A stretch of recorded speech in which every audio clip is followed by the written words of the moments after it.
12월 두 번째 주일이면서 대림절 두 번째 주일입니다. 예배 자리 함께 하시는 모든 분들 가운데 우리 하나님의 큰 은총이 넘치시길 축복합니다. 오늘은 고린도전서 14장 39절과 40절 말씀 본문으로 품위 있고 질서 있게, 이런 제목의 말씀 전하겠습니다. 친구 두 사람이 앉아가지고 대화를 나눕니다. 그 중에 앞에 있는 사람이 이렇게 이야기를 해요. 내가 어렸을 때 자전거를 달라고 정말 열심히 기도했다. 그런데 기도 응답이 이루어지지를 않는 거야. 주일학교에 열심히 다니다 보니까 내가 기도를 잘못했다는 것을 배웠어. 그래서 어떻게 했냐? 나는 그냥 자전거를 훔쳤다. 그리고 용서해 달라고 기도했다. 여러분, 이거 뭔가 잘못된 거죠? 기도에 대한 적용이 잘못된 겁니다. 그런데 가만히 보면 방언에 대해서도 이런 오해 또는 잘못된 적용이 참 많아요. 유튜브 또는 인터넷 포털 사이트에 가셔가지고 방언 기도, 방언 찬양, 이런 내용들을 검색을 해보시면 엄청나게 많은 내용들이 나옵니다. 그러니까 사람들이 방언에 대한 관심이 엄청 많더라고요. 그러니까 방언만 계속해서 들려준다라는 그런 채널도 있기도 하고 참 놀랍습니다. 근데 이 방언에 대해서는 참 오랫동안 계속 논쟁이, 지금도 계속되는 것 같아요. 그 중에 대표적인 논쟁이 어떤 거냐면 랄랄라 따따따 방언이 진짜냐 가짜냐 이런 거예요. 랄랄라 따따따라고 그게 진짜로 방언이라고 할 수 있느냐. 어떤 분은 이걸 진짜 방언이라고 주장하는 분도 있고요. 또 어떤 분은 아이고 그 말도 안 되는 소리다, 그게 방언이냐, 이렇게 이야기하는 분들도 있어요. 여러분, 어떤 게 맞을까요? 랄랄라 따따따 방언에 대해서 옹호하는 분들이 가장 많이 인용하는 말씀이 고린도전서 14장 2절 말씀입니다. 방언을 말하는 자는 사람에게 하지 아니하고 하나님께 하나니 이는 알아듣는 자가 없고 영으로 비밀을 말함이라. 이 방언이라는 게 애초에 사람에게 알아듣는 말을 하는 게 아니라는 거예요. 방언은 하나님을 향하여 들려드리는 언어, 천상의 언어라는 겁니다. 그러니까 사람이 알아들을 수 없는 것이 당연한 것이고, 그러니 랄랄라 따따따라고 방언으로 기도해도 아무 문제 될 게 없다는 겁니다. 원론적으로 맞는 이야기예요.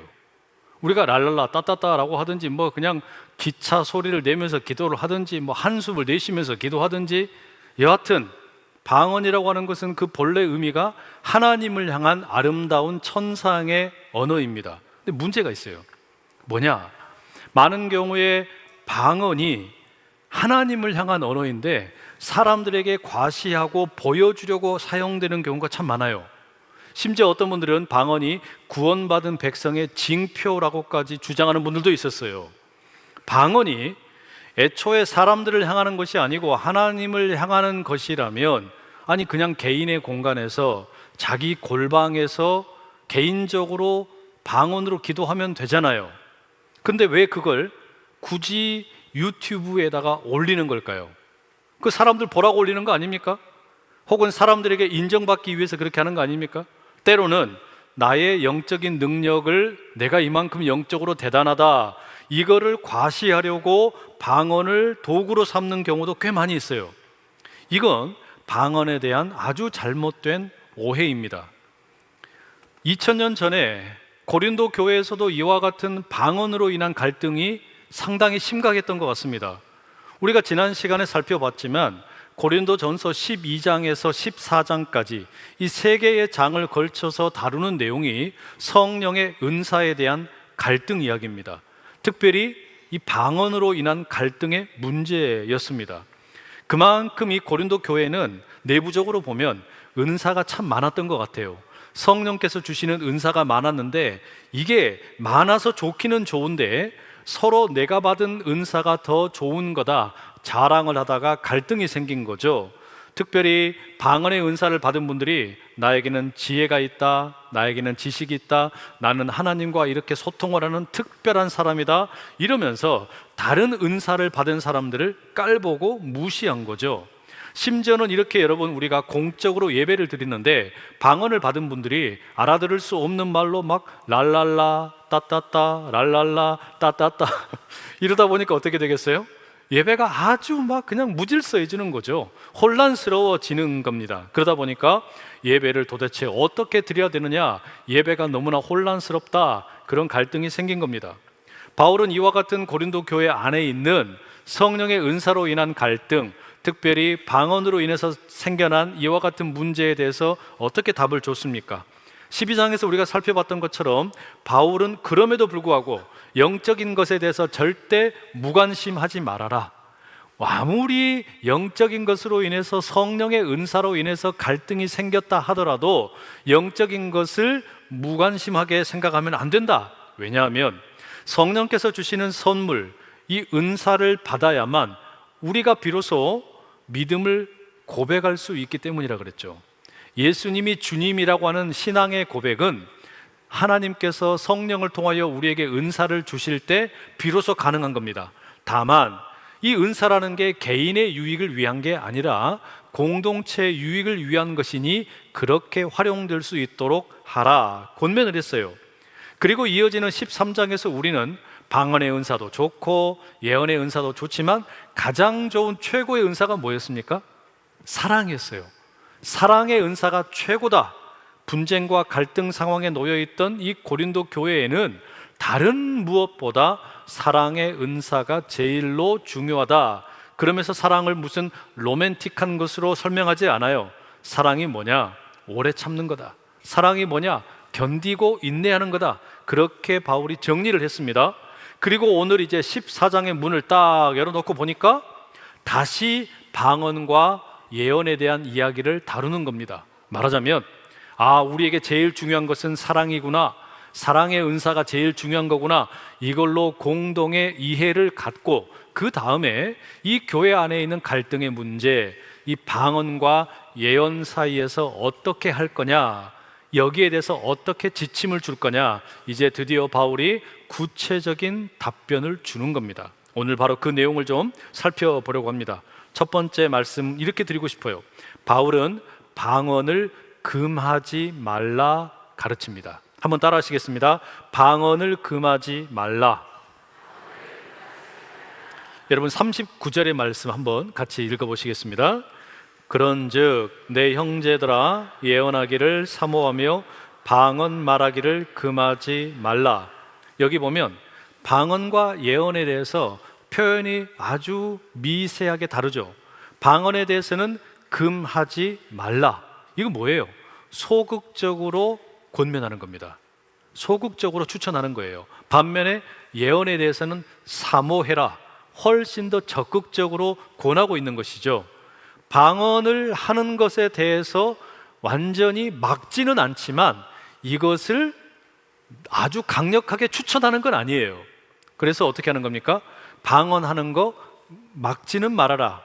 딱 그 정도 선에서 지금 소극적으로 어떤 자세를 취하고 있는 겁니다. 여러분, 이게 성경이 말하는 방언에 대한 태도입니다. 그렇다면 왜 바울이 방언에 대해서 이처럼 조금은 소극적으로 자세를 취하는 걸까?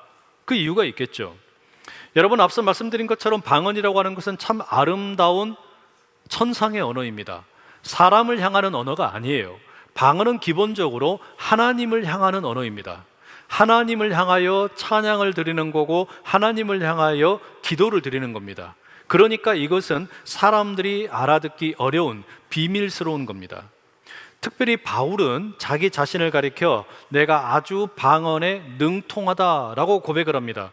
18절에 이렇게 말하죠. 내가 너희 모든 사람보다 방언을 더 말함으로 하나님께 감사하노라.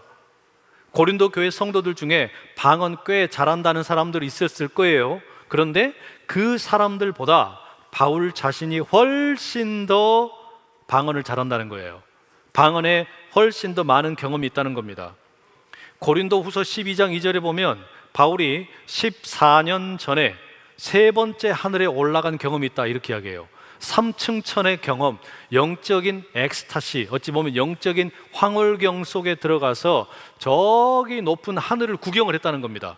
이것도 어떤 의미에서는 여러분, 방언을 하는 것과 모종의 관계가 있을지도 몰라요. 그러니까 방언으로 기도하는 가운데 성령의 인도하심을 따라서 무언가 이 세상에서는 볼 수 없는 것들, 하늘의 세계를 보게 되었다는 겁니다. 이렇게 바울은 방언을 통해서 하나님과 어떤 특별한 비밀한 경험, 놀라운 은혜들, 신비들을 경험을 했어요. 그런데 그럼에도 불구하고 바울이 뭐라고 말합니까? 방언을 추천하질 않아요. 방언을 적극적으로 권면하지 않습니다. 19절에 이렇게 말합니다.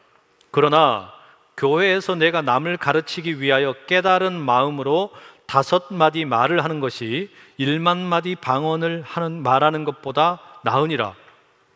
여러분, 방언이라고 하는 것은 사람을 향한 언어가 아니라고 그랬죠? 하나님을 향한 언어예요. 방언을 말하는 자기 자신도 이게 무슨 말인지 모를 때가 많아요. 그러니까 그렇게 1만 마디를 하는 것보다 내가 깨닫는 말 5마디의 예언의 말을 하는 게 훨씬 좋다라고 이야기합니다. 왜 그럴까요? 공동체 전체의 유익으로 따져보면 그렇다는 겁니다. 알아듣지 못하는 말을 아무리 많이 뱉어봐야 이게 사람들이 모르는데 그거 많이 말한들 무슨 유익이 있겠냐는 거예요. 차라리 그것보다는 5마디 말이라도 사람들이 알아들을 수 있는 이야기로 권면하는 게 훨씬 좋다. 그래서 1절을 시작하면서 바울이 이렇게 말하죠. 사랑을 추구하며 신령한 것들을 사모하되 특별히 예언을 하려고 하라. 사랑을 추구해라. 13장에서 결론을 그렇게 내렸죠. 가장 좋은 게 뭐냐? 최고의 은사는 견디고 인내하는 사랑이다. 그리고 신령한 것, 영적인 것을 우리가 사모하고 간절히 구해야 되는데 방언을 구하라는 말은 나오지 않아요. 예언을 사모하라 라고 이렇게 바울이 권면하고 있습니다. 그러나 이 현실에서 보면은 방언하는 사람들이 있어요. 그럼 방언을 할 때는 어떻게 해야 되냐? 구체적인 지침을 27절, 28절에 이렇게 줍니다. 만일 누가 방언으로 말하거든 2사람이나 많아야 3사람이 차례를 따라하고 1사람이 통역할 것이요 만일 통역하는 자가 없으면 교회에서는 잠잠하고 자기와 하나님께 말할 것이요. 명확하죠. 바울이 주고 있는 이 방언에 대한 가르침이 복잡한 게 없습니다. 아주 명확해요. 자, 이렇게 지금 바울이 방언에 대해서 들려주는 이야기들을 가만히 정리를 해보면 몇 가지로 우리가 이제 요약이 됩니다. 첫 번째, 방언에 대해서 너무 목숨 걸지 말아라. 방언은 금할 필요도 없지만 그렇다고 너무 많이 사모할 것도 아니다. 그렇죠? 방언보다는 뭘 사모하라고 그랬습니까? 예언을 사모하라 그랬어요. 두 번째, 방언으로 자신의 영적인 수준을 뽐내려고 하지 말아라. 방언은 사람에게 하는 게 아니라 하나님에게 하는 것이다. 그렇죠? 세 번째, 다른 사람이 방언을 못한다고 무시하지 말아라. 무시하는 그 사람이 무식하다는 소리 듣는 거다. 그런 거예요. 넷째, 방언은 결코 구원을 받은 징표가 될 수 없다. 그러니까 방언을 말하면 구원받은 백성이고 방언을 못하면 구원받지 못했다? 성경에 그런 이야기는 전혀 없어요. 그러니까 그런 잘못된 가르침을 하지도 말고 받지도 말아라. 다섯 번째, 공동체 모임에서 방언을 하려면 통역하는 사람이 있어야 된다. 그렇지 않으면 교회에서는 방언으로 기도하지 말아라. 개인적인 영성 관리를 위해서 방언을 활용하는 것은 얼마든지 괜찮다. 바울이 지금 이렇게 권면을 하고 있는 거예요. 자, 이렇게 보면 여러분 방언이 너무 좀 부정적으로 평가한 것 같죠? 우리는 실제로 여러분 새벽에 기도할 때도 방언으로 기도할 때도 있고 개인적으로 기도할 때도 방언으로 기도할 때가 있어요. 그런데 왜 바울이 이렇게 부정적으로 기도를 이 방언에 대해서 평가를 한 겁니까? 이게 개인적으로는 유익이 될지 몰라도 공동체 전체를 위해서는 유익이 안 된다는 거예요. 자, 그래서 방언에 그럼 어떤 유익이 있는지, 방언을 잘 활용하면 어떤 유익을 얻을 수 있는지 그걸 좀 말씀드릴게요. 이걸 좀 잘 들으세요. 우리가 방언을 건강하게 활용한다라는 거, 이걸 배워야 됩니다. 여러분, 제가 생각하기에 성경에서 방언을 가장 잘 활용한 사람들이 누구냐? 구약 성경의 시편의 시인들입니다. 이 사람들이야말로 방언을 가장 개인적으로도 유익을 누리고 공동체에도 아름답게 유익을 끼친 사람들이에요. 무슨 말이냐? 제가 생각하기에 이 시편이 150편이 있잖아요. 근데 이 시편 하나하나가 처음부터 완벽하게 완성된 형태로 기록된 것 같지가 않아요. 말하자면 여호와는 나의 목자시니 내게 부족함이 없으리로다. 이 시편의 기록이 그냥 처음부터 술술술술 나온 게 아니에요. 그럼 어떤 거냐?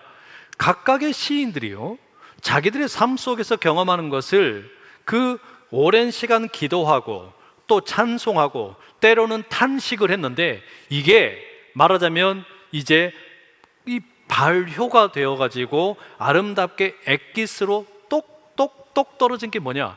그게 시편의 언어라는 이야기예요. 그냥 즉흥적으로 나온 게 아닙니다.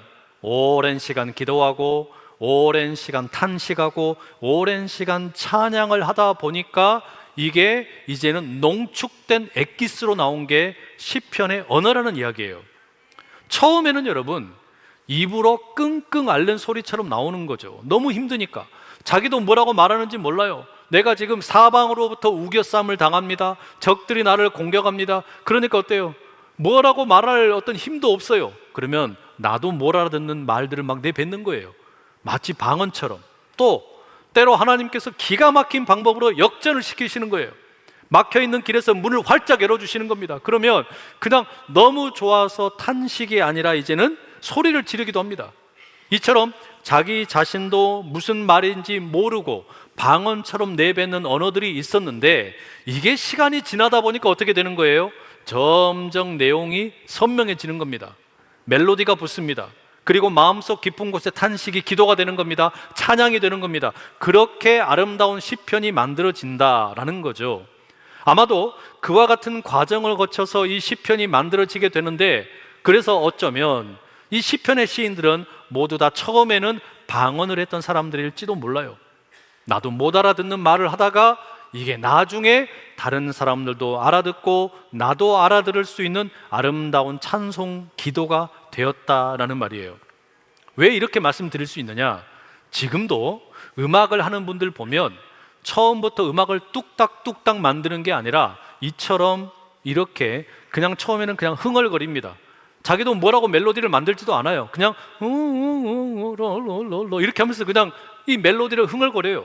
자기 입으로 그냥 뭐라고 말하는데 이게 말도 되지 않는 말을 막 내뱉는 거예요. 그러면서 멜로디를 만들고 거기에 시간을 두고 점점 가사를 입히게 되죠. 그러다 보면 처음에는 이해되지 않는 말이었고 멜로디도 이상했지만 시간이 지나니까 어떻게 됩니까?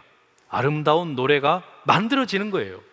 여러분, 우리가 방언이라고 하는 것을 이렇게 이해하게 되면 방언의 부정적인 면만 이해하는 게 아니라 긍정적인 것까지 함께 발견하게 됩니다. 바울이 왜 방언을 금하지 말라고 했는지 이해를 할 수가 있는 거예요. 방언은 천사들의 말과 같습니다. 하나님을 향한 언어예요. 그러니까 비밀합니다. 신비합니다. 나도 알아듣지를 못해요. 그러나 자기 자신도 흥얼거리면서 이것이 아직 미완성의 노래이기 때문에 금할 필요는 없어요. 다만 아직 이것이 완성되지 않은 것이기 때문에, 충분히 무르익지 않았기 때문에 뭐 하라는 겁니까? 공공의 예배의 자리에서는 절제할 줄 알아야 된다. 공공의 예배의 자리에서는 절제를 하다가 이것이 이제 충분히 무르익고 발효가 되고 멜로디가 만들어지고 찬양이 되고 기도가 되어서 온전히 내용이 익숙해지게 되면 모두가 함께 부르는 찬송이 되는 거예요. 그게 여러분 우리가 함께 시편에 기록되어 있는 이 찬송들이고, 또 우리 찬송가들이 그런 것이고 복음성가도 그렇게 만들어지는 거 아니겠어요? 저는 새벽에 그렇게 기도합니다. 이 말씀 붙잡고 기도하는 거예요. 무슨 말인지 모를 말도 중얼거리기도 하고 때로는 그냥 멍을 때리기도 합니다. 그냥 멍만 가만히 때리고 있는 거예요. 넋을 잃고 있을 때도 있어요. 그러다가 별안간 무언가 성령께서 주시는 메시지가 있으면 그거 놓치지 않으려고 핸드폰에다가 막 입력을 해요. 아니면 메모지에다가 막 적어요. 놓치기 싫어서. 그래서 어디든지 제 책상에 보면 막 메모가 가득해요. 여기도 메모, 저기도 메모, 온 군데다가 다 메모를 적어 놓습니다. 그리고 또 기도해요. 그렇게 시간을 두고 지나다 보면 생각하지도 않았던 하나님께서 주시는 메시지들이 나와요. 설교가 그렇게 완성되어 간다는 말이에요. 제가 만나서 교제했던 어느 찬양 사역자분도 그렇게 했어요. 이분이 목소리가 아주 막 뛰어난 그런 분이 아니었습니다. 음악적인 기교가 막 엄청나게 전문적인 수준도 아니었습니다. 그런데 희한한 게 이분이 찬양을 인도하면 그렇게 눈물이 나요. 이분이 찬양을 인도하면 희한하게 그렇게 감동이 되는 거예요. 성령의 임재가 막 느껴지는 거예요. 말할 수 없는 마음의 평안함이 임하더란 말이죠. 어떻게 이렇게 찬양 인도를 잘 하시느냐 물어보니까 다른 게 없어요. 나는 이 찬양 인도를 준비할 때 그냥 방언으로 기도하면서 개인적인 그런 시간을 오래 갖는다는 겁니다. 근데 그 시간 가운데 그럼 뭐 하는 거냐? 나도 못 알아듣는 말을 중얼거리기도 하고 때로는 그냥 멍을 때리고 있기도 하고, 그러다가 성령께서 깨달음을 주시거나 또는 주변에 있는 동료들이 이것을 깨닫게 하면은 거기에서 하나님이 우리 공동체를 향하여 어떤 찬양을 하기를 원하시는가, 그것을 반영을 해서 찬양이 이끌어 간다는 거예요. 여러분, 우리에게 이런 방언의 은사가 있기를 축복합니다. 여러분, 개인의 유익을 위한 이런 방언이 공동체 전체 가운데서 유익이 될 수 있도록 함께 모여 있을 때는 절제하고 자제하지만 개인의 공간에서는 이런 방언의 은사가 여러분의 영적인 능력을 키워가고 영적인 충만함이 경험되고 하나님의 임재를 깊이 경험하고 이게 농축되고 발효되어서 아름다운 노래가, 아름다운 찬양이, 기도가 될 수 있기를 축복합니다. 바울은 두 번째로 이렇게 이야기해요. 예언을 사모해라. 한번 따라 하시겠습니다. 예언을 사모해라. 39절의 말씀 제가 다시 읽어드릴게요. 그런즉 내 형제들아, 예언하기를 사모하며 방언 말하기를 금하지 말라. 바울이 방언에 대해서는 금하지 말아라, 상당히 소극적으로 이렇게 권면을 했어요. 하지만 예언에 대해서는 분명하게 뭐라고 말합니까? 이걸 사모해라, 이걸 간절히 구해라, 이렇게 이야기하고 있어요. 그러니까 바울은 지금 방언보다 예언을 훨씬 더 사모하고 있는 거죠. 더 중요하게 보고 있는 겁니다. 도대체 예언의 은사가 뭐길래 바울이 이처럼 예언을 강조하는 걸까요? 3절에 이렇게 되어 있습니다. 함께 읽어보실게요. 3절 시작. 그러나 예언하는 자는 사람에게 말하여 덕을 세우며 권면하며 위로하는 것이요. 예언을 가리켜 방언과 달리 방언이 하나님을 향하는 것이라면 예언이라고 하는 것은 사람들을 향하는 것이다 라고 비교를 하고 있죠. 그리고 그 특징이 뭐냐면 예언의 특징은 덕을 세운다, 권면을 한다, 위로를 하는 것이다 라고 이야기합니다. 그러니 바울이 19절에서 1만 마디의 방언을 하는 것보다 5마디의 예언을 더 중요하게 생각하는 것이 명확하죠. 왜? 이 예언을 통해서 공동체 전체에 덕을 세우는 겁니다. 사람들을 격려하는 겁니다. 사람들을 위로하는 거예요. 그러니까 바울의 입장에서 보면 이 교회를 위해서 방언보다는 예언이 훨씬 더 유익하다는 말이에요. 그런데 방언만큼이나 예언에 대해서도 사람들이 오해가 참 많습니다. 어떤 오해냐? 예언이라고 하는 것을 예측이라고 하는 것과 혼동하는 경우가 많아요. 예언과 예측은 다른 겁니다. 성경이 이야기하는 예언은 미래를 예측하는 게 아니에요. 여기에서 지금 이야기하는 것이 뭡니까? 덕을 세운다 그랬죠? 또 격려한다 그랬죠? 위로한다 그랬잖아요. 이건 미래를 예측하는 게 아닙니다. 예측은 누가 하는 거예요? 그건 점쟁이들이 하는 거예요. 그건 무당들이 하는 겁니다. 사람의 사주를 따져보고 풍수지리를 따져보고 뭐 이것저것 여러 가지 조건들을 따져가지고 사람의 미래 운세가 어떠할지를 예측하는 거죠. 그게 점쟁이들이 하는 일이에요. 무당들이 하는 일이에요. 그런데 요즘에는 인공지능 기술이 너무 발달을 해가지고 이 점을 치는 분들이 상당히 곤란을 겪고 있다고 합니다. 왜냐? 미래를 예측을 해야 자기들이 먹고 사는데 컴퓨터가 이걸 우리보다 더 잘해. 온갖 정보들, 경우의 수를 다 집어넣으면 어떻게 그 인공지능 컴퓨터를 이길 수가 있겠어요. 그러다 보니까 무당과 같은 업종에 종사하는 분들이 중보기도 요청을 많이 합니다. 인공지능 시대에도 우리가 먹고 살 수 있는 능력을 달라고 중보기도 요청이 들어와요. 뭐 믿거나 말거나. 하지만 이 성령의 은사인 예언이라고 하는 것은 예측이 아니에요. 이 지금 고린도 전서에 바울이 기록하고 있는 예언이라고 하는 것은 미래가 어떠할 것이다, 운세를 따지는 예측이 아니라는 이야기예요. 바울이 3절에 뭐라 그랬습니까? 예언이 뭐냐? 이것은 하나님이 주시는 마음을 가지고 어떤 그 메시지를 전하는 것인데 덕을 세우는 거예요.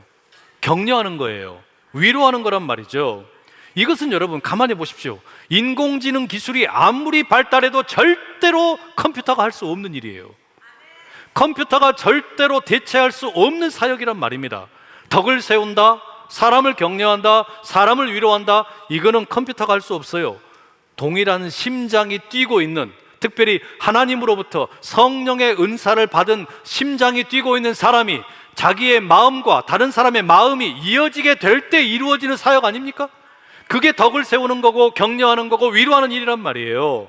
성령께서 우리에게 주시는 선물이 있어야만 예언의 일이 가능한 거예요. 예언의 은사에 대해서 공동번역 개정판 3절은 이렇게 적습니다.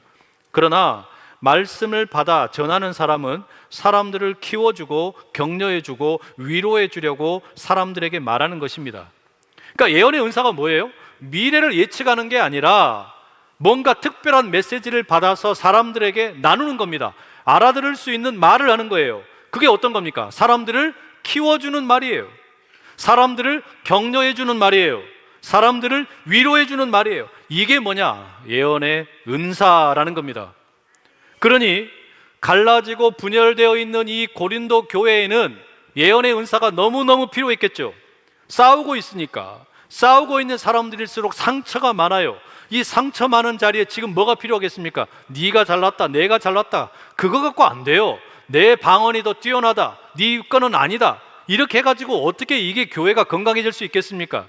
예언의 은사가 필요하다는 이야기예요. 예언의 은사를 가진 사람들이 교회 구석구석에서 뭐 하는 겁니까? 사람들을 키우는 거예요. 격려해 주는 거예요. 위로해 주는 거예요. 그래야 그리스도의 몸된 교회가 든든히 서게 될 줄로 믿습니다. 여러분 모두가 이와 같은 예언의 은사를 간절히 사모하실 수 있기를 축복합니다. 예언의 은사가 그럼 구체적으로 어떤 거냐? 별거 아니에요. 제가 지난 일주일 동안 캄보디아를 방문하고 왔습니다. 캄보디아의 북쪽에 있는 바탐방이라는 도시가 있는데 그곳에 바탐방 신학교가 있어요. 그곳에 가서 강의를 현지 신학생들에게 하고 왔습니다. 설교에 대해서 가르치는 시간이었는데 참 좋았어요. 근데 거기 신학교에 가서 보니까 우리 교회 권사님 한 분이 그 현지 신학생을 후원하고 있더라고요. 제가 강의하는 사진을 찍어가지고 이 신학생이 우리 권사님에게 그걸 보내줬나 봐요.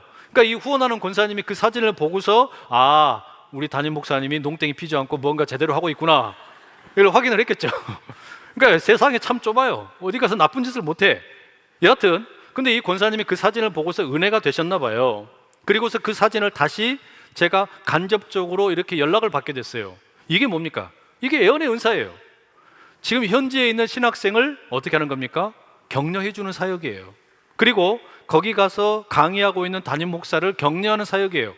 그게 여러분 예언의 은사라는 이야기입니다. 이번에 선교지 여정에 서울의 충신교회 장로님 한 분이 동행을 했어요. 이분은 경제학을 가르치고 저는 설교학을 가르치는데 이분이 보니까 내년에 은퇴를 앞두신 이제 시무를 은퇴하는 분입니다. 오랫동안 교육부를 섬겼답니다. 그런데 자식벌되는 교육부에 이제 젊은 전도사님들이 이렇게 사역을 하러 오잖아요. 그러면 이분들에게 늘 이렇게 이야기한답니다. 내 지갑은 크게 열고 간섭은 하지 않겠습니다. 아, 이 장로님의 품격이 느껴져요. 얼마나 멋집니까? 이게 여러분 예언의 은사예요. 예언의 은사가 다른 거 있습니까? 사람들을 세워주고 격려하고 위로하는 거. 지갑은 크게 열고 입은 막고, 그게 예언의 은사예요. 지난 가을에 네팔을 다녀올 때도 비슷한 경험을 했어요. 안산 제일교회 출신 우리 네팔 사역자들과 함께 1박 2일로 홈커밍데이 행사를 가졌습니다. 참 좋은 시간이었어요.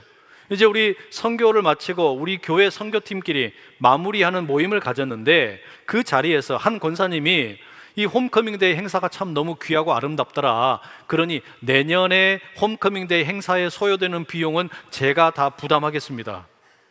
이게 예언의 은사예요. 사람들을 세워주고 격려해주고 위로해주는 겁니다. 이게 여러분 예언의 은사란 말이에요. 말로 사람들을 세워주고 말로 사람들을 격려하고 위로하고 또한 물질을 들여서 지갑을 열어서 세우는 거, 여러분 이게 바로 예언의 은사라는 이야기입니다. 왜 바울이 예언의 은사를 중요하게 생각했는지 분명하죠. 명확합니다. 이 고린도 교회, 내가 잘났다, 내 지식이 제일 뛰어나다, 내가 최고다, 서로 싸우고 분파가 갈라져서 그냥 오합지졸이 되어 있는 교회입니다.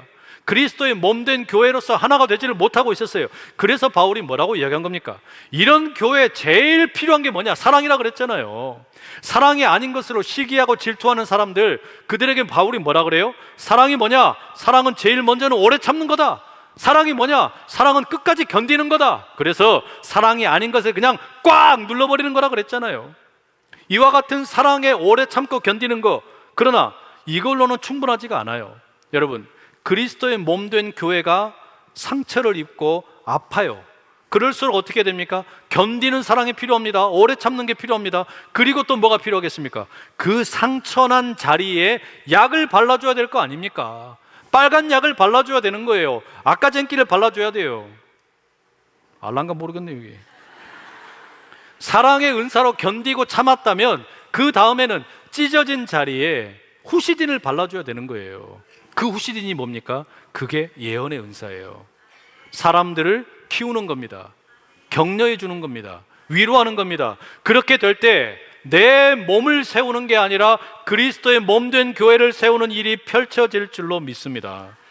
우리에겐 바로 그런 예언의 은사가 필요한 겁니다. 한번 따라하겠습니다. 나는 예언의 은사를 사모합니다. 나는 사람을 키우고 격려하겠습니다. 나는 사람을 위로하는 예언의 은사를 갖겠습니다. 여러분 모두 가운데 성령께서 그 예언의 은사를 마음껏 부어주시길 축복합니다. 바울이 이 성령의 은사로 인해서 갈등하는 이 교회를 향해서 마지막으로 주는 권면이 40절 이렇게 돼 있어요. 모든 것을 품위 있게 하고 질서 있게 하라. 참 재미있는 말씀이에요. 모든 것을 해라.